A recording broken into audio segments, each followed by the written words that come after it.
Hello, hello, hello, and how are you? I'm good. I'm fine. I'm wonderful. Hello, everyone. Welcome back to the Happy Classroom. Do you still remember about the theme this month? It's about the festivals during the 7th lunar month in the lunar calendar. So, in the previous video, we have talked about the lunar calendar and how is it so different from the calendar that we use nowadays. Lunar calendar is based on the moon, whereas the normal calendar that we use is based on the sun. So that's the main difference. And we'll talk about the first festival during the 7th lunar month, which is the Chinese Valentine's Day. We talk about the story behind, and do you still remember it? If you do not, you can always check back on the last video that we posted last week. So this week, we are going to talk about another festival during the 7th lunar month. Are you ready? Let's go on. So, festivals during the 7th lunar month.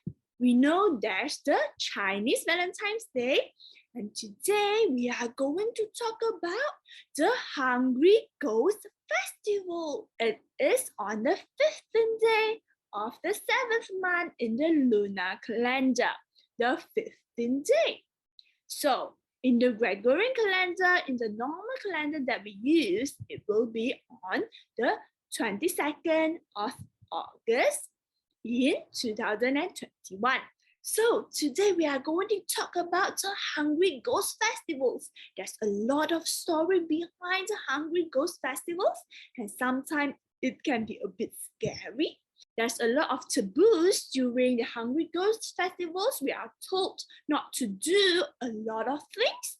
There's a lot of rituals during the Chinese Hungry Ghost Festival too. And what are some taboos that you normally hear during the Hungry Ghost Festival? What are the things that normally maybe your daddy or mommy, your parents tell you not to do during the 7th lunar month? Let's find out. So, few common taboos are not to go out at night during the Hungry Ghost Festival. Don't go out. Some of the taboos are not to whistle or sing during the 7th lunar month. No singing, no whistling during the 7th lunar month. And the most common rituals are burning things, burning joss paper, lighting up candles during the Hungry Ghost Festivals. And do you want to know why? Why do people have many taboos, have many no during the Hungry Ghost Festivals? And why do people burn things during Hungry Ghost Festivals? So today we are going to talk about the Hungry Ghost Festival, one of the story behind it. The Hungry Ghost Festivals came from different stories and religions. There's the common one, which are the Buddhism, the view from Buddhism, and the view from Taoism. But today we are going to talk from the view of Buddhism, the story behind the Hungry Ghost Festival from the view of Buddhism. So after this story, you will be clear about why do people offer offerings during Hungry Ghost Festival? Why do people pray during Hungry Ghost Festivals? Why do people burn during Hungry Ghost Festivals? And now let's find out. So the story behind the Hungry Ghost Festival is called Mulian rescues his mother. So Mulian is actually a monk. Mulian is this monk, and this is his mother. Let's find out the story, how Mulian rescued his mother. Are you ready? So Mulian is one of the best students of the Buddha Shakyamuni. He is one of the best students, and He is enlightened with the divine eyes. He could see things that people normally don't see. He has the divine eyes. So one day, he saw with his divine eyes the situation of hell. It's worse. It's scary. In hell, he saw all the sufferers suffering in hell with pain and hunger. He saw all the suffering, and he found his mother there. His mother was in hell as a hungry ghost. Mulian was so sad. He was so sorrowful. He didn't want his mother to be hungry again. So he used his power he has to offer a bowl of rice to his mother. His mother was so happy, and when she was about to eat it, the food suddenly burned and turned into ash. No matter how many times Mulian tried, the rice was always burned and changed to ash. His mother could not eat. Mulian saw this and he was so sad. With extremely grief, he came to the Buddha and told the Buddha what happened. Then the Buddha told him, her mother was guilty of many sins when she was alive. His mother did a lot of bad things when she was alive, and that's why she ended up in hell. The Buddha continued and said, so she has to be a hungry ghost and suffer a lot when she died. You cannot release her from hell with your own strength, but you need the power of 1,000 monks. Every year, all the monks from all directions gather from April 15 to July 15 of the lunar calendar. So the Buddha said that Mulian need to gather all the power of 1,000 monks to free his mother. And all the monks will gather together from April 15 to July 15. And do you still remember July 15 in the lunar calendar? It is the Hungry Ghost Festival.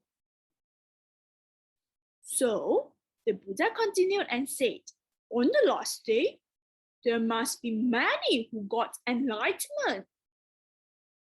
And if you want to release your mother, you should offer all kinds of offering to them. So the Buddha said you need to use the power of 1,000 monks to save his mother, right? And the Buddha told Mulian that Mulian needs to offer all kinds of offerings to the monks, to offer candles, oil lamps, fruits to the monks during this period. So Mulian followed the instructions of the Buddha. He offered many offerings to the monks. And on July 15th, his mother and other ghosts from hell was free from suffering by receiving the awesome spiritual power of assembled monks on the 15th day of the 7th lunar month. So at last, his mother was released, and other hungry ghosts in hell were released too on the 15th day of the 7th lunar month. And so this is the story behind the Hungry Ghost Festival. And it's also why during the Hungry Ghost Festivals, people offer offerings. So did you enjoy the story? I hope you did. Now we know why people offer offerings and people burn things during Hungry Ghost Festivals. In the view of Buddhism, it's because the story of Mulian and his mother. Mulian wanted to rescue his mother. And how did he do that? He offered offerings to the monks, right? And on the 15th day of the 7th lunar month, with all the power of 1,000 monks, the hungry ghost and his mother were released. So at offerings to the monks. But nowadays, people change, and this culture changed too, from offer offerings to monks like Mulian to offer offerings to the ancestors, to the hungry ghosts that they believe in.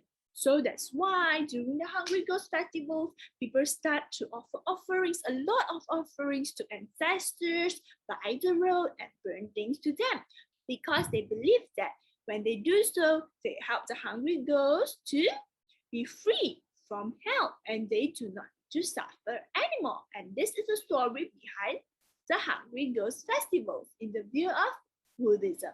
So after all, it's not that scary at all, right?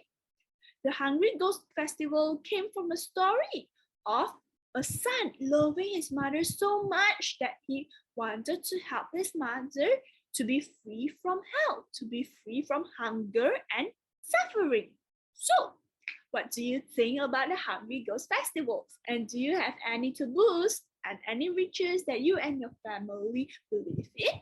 There's still many stories behind the Hungry Ghost Festival, and I hope I can share to you as much as possible. So do stay tuned for more, because I will be definitely sharing more about the Hungry Ghost Festival. Please follow our Facebook and YouTube to get the first-hand information.